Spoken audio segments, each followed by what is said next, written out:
Dia tengok perut, dia nampak macam orang ni telah melakukan kecurian. Tak ke bodoh ke orang ni?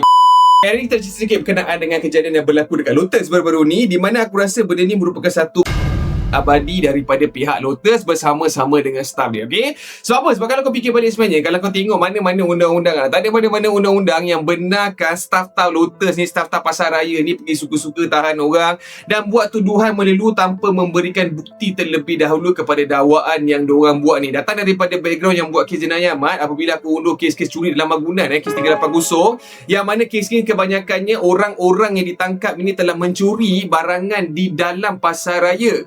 Kebanyakan masanya sebelum dia nak buat tuduhan tu, sebelum pasaraya ni nak buat report polis pun, diorang akan pastikan memang ada bukti yang sahih yang mana manager boleh tengok memang ada berlaku kecurian sebelum ada tuduhan ataupun report polis dibuat kepada pihak polis. Yang je dalam kes Lotus Selayar ni, staff tu punya confident, dia tengok perut akak ni besar sikit je, padahal akak ni 38 minggu ni pregnant, dia tengok perut akak dia besar, mungkin pelik bagi dia. Dia pergi beritahu kat kawan dia, nampak mungkin sharp pelik sikit perut ni. Dia cakap mungkin akak ni ada curi barang, letak barang tu dalam perutnya. Lagi bila dah tuduh ni semua, sebagai suami ni berani tanya, dekat mana kau landaskan kau punya dakwaan ni? Kau cakap bini aku ada mencuri. Di mana landasan kau ni? Mana bukti CCTV ke, saksi mata yang kata nampak ke? Kau tahu apa jawapan dia? Dia orang jawab senang gila babi. Dia orang cakap apa? Tak ada.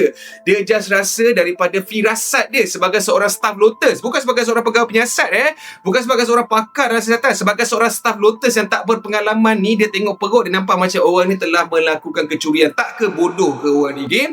Dan kepada pihak Lotus, aku rasa diorang pun sama ni. Apabila ada staff kau yang pergi buat laporan, katakan bahawasanya ada pelanggan curi, takkanlah manager kau ni punya bangang tak ada training yang proper yang boleh tanya soalan yang paling basic. Di mana bukti untuk kau katakan yang akak ni ada mencuri barangan ni? Manager punya tak tanya soalan ni, dia pergi ikut je apa yang staff cakap, dia pergi agree je dengan apa yang staff cakap, dengan nak menambahkan lagi je untuk dia buktikan, untuk dia takat dengan abang ni, untuk abang ni buktikan, dengan isteri dia buktikan yang diorang ni tak mencuri, diorang pula kena buktikan yang memang isteri dia pregnant. Tak ke bodoh tu?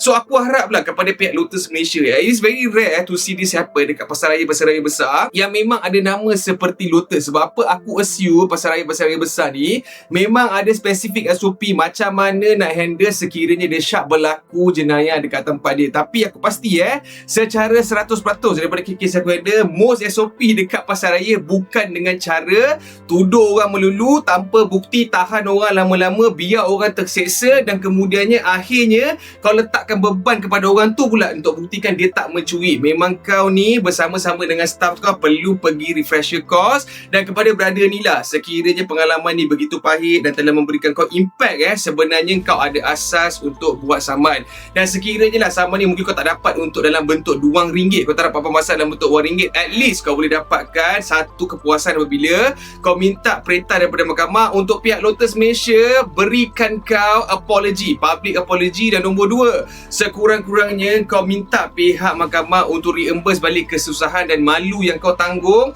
akibat dituduh di halayak orang ramai tanpa ada bukti yang sahih. Okey, sekiranya video ni bermanfaat, aku minta korang share and like.